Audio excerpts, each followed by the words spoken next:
Hi, so this is a very quick attempt to make a down and dirty, thrown together little tutorial for what you asked for.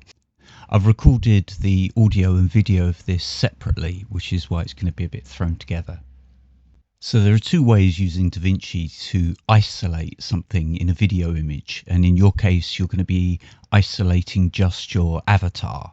So that means then once that's done, you'll be able to put any video behind the avatar and treat the foreground of your avatar speaking and the background, which in your case will be the vendor video bringing up the merchant list, separately. So you don't have to worry about, and of course you can layer those on top of one another, so that anything of your avatar in the original recording underneath will just be hidden by the avatar that's transparent, that's got a transparency attached, that you pop on top. So that'll allow you then to treat the two elements independently. So what you need, there are two ways of making it transparent. If the thing is moving a lot, like if its silhouette, its outline moves, you have to chroma key it. But in your case, it's much simpler because the outline of your avatar remains static at all time. It's only the stuff going on in the middle that changes. So what you need is a mask that will isolate only the outline of your avatar. And in order to show you how you might do that, the example I'm using is of a logo for my username that I've got, and Gimp, which is the free image editing software. So here in Gimp, I've got a screen-sized transparent image that is just black as the outline of the logo that I'm going to use. So here in Gimp, I've created an image, a PNG image, which is screen-sized and transparent. And it's just the outline of the logo. And you can see here in DaVinci, I've got the logo itself, which has this little sparkly effect. Here, it's got this red outline, the red surrounding, but that doesn't matter for what we're going to do. And here underneath it, I've got this recording from ESO of a dragon sat in field. So the logo is on top and the dragon is underneath. And we're going to get rid of the red outline, the red surrounding, which is the same as you getting rid of everything but your avatar. If I go back to Gimp, then here's the image that's going to act as the mask, and it's just an image that shows which bits to keep and which bits to have transparent.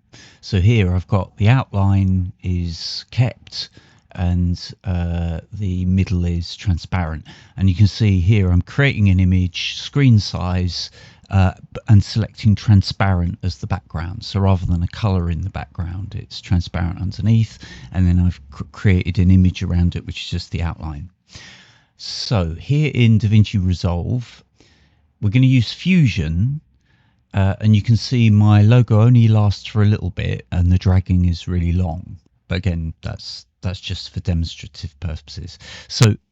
So here in DaVinci Resolve, you can see I've got the logo, which lasts, I don't know, 30 seconds or something, and the dragon, which is a much longer file underneath. And I've put the logo on top of the dragon. So the dragon is sat underneath that logo. So what I want to do is get rid of the red surrounding, just as you want to get rid of everything in your recording other than your avatar talking. Now, if I put the timeline, the red line in DaVinci Resolve over the logo, and then click the Fusion button, then it's going to, in Fusion, edit the logo. It always edits the thing that is at the top of the pile, the highest layer. You can see in Fusion, it's very simple. You automatically get on the left hand side you've got the file, and on the right hand side that's been linked to media out. So in the nodes in Fusion, media out is always what's going to come out the other end of this process. You can see they're linked together. The out goes to the in. That puts the Gegensmith logo and to the output. Now you see, if I move the cursor along to where there's only the dragon background and then click DaVinci Resolve, I'm now editing the dragon file.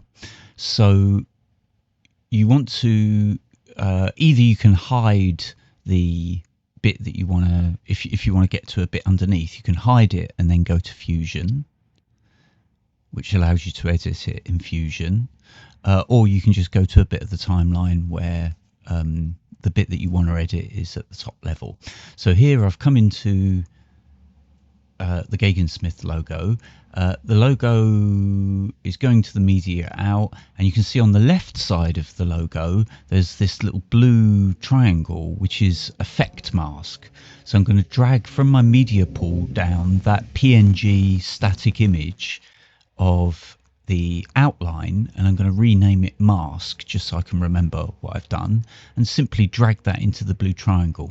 Now you can see that's made the center transparent and the outside visible, but I want it the other way around. I want to get rid of the outside and only keep the center. So I go into settings and click apply mask inverted.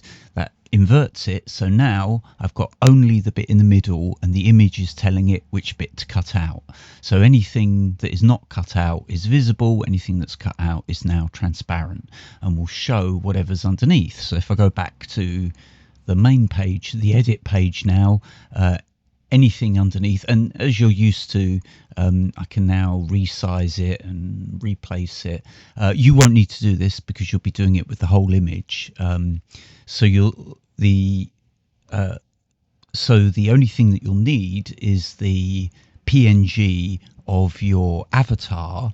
So the next section, I'm going to show you how to grab a screenshot of your avatar and make a mask in Gimp using that screenshotted image.